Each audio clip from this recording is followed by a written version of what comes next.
Welcome to the Afterspin, opinions from thought leaders in our state. I want to ask John Hood and Chris Fitzsimon, damaging storms and severe weather created major damage in our state, and insurance claims surged, naturally. Insurance companies are requesting a 24.5% increase in homeowners insurance as a result. In the middle of a pandemic with so many out of work, Insurance Commissioner Mike Causey is faced with negotiating a settlement at a lower rate. What do you think he should do? Is there an acceptable increase here? What happens if homeowners have their insurance canceled? Chris?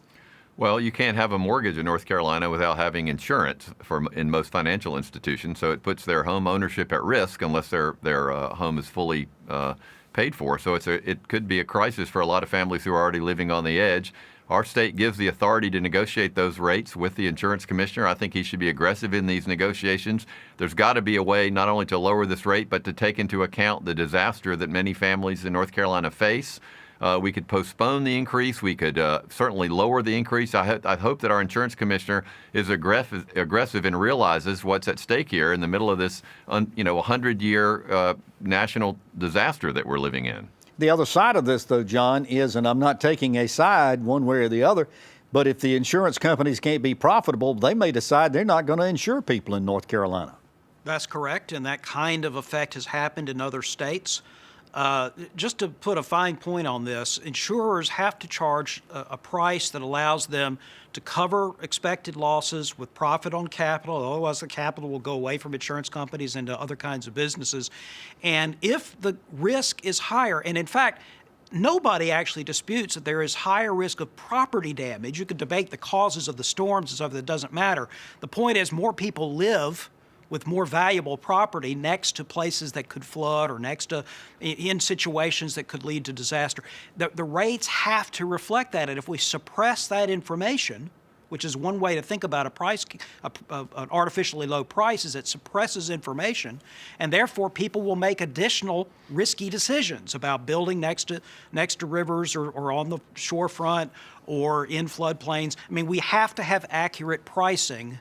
But of course, the insurance commissioner is going to negotiate back, and there will be a settlement that will not be what the insurers are asking for. Yeah, I read a report, Chris, the other day that was saying that real estate in the Outer Banks, Dare County, North Carolina, is well above pre-COVID levels. People wanting to buy resort properties or vacation properties to get away. These are properties that are very susceptible, right? Absolutely. I mean, I think there's a difference between an overall homeowner's rate increase that affects people in North Carolina versus buying second homes on the first row at Nag's Head, knowing what the risk is. I think that's a different discussion altogether.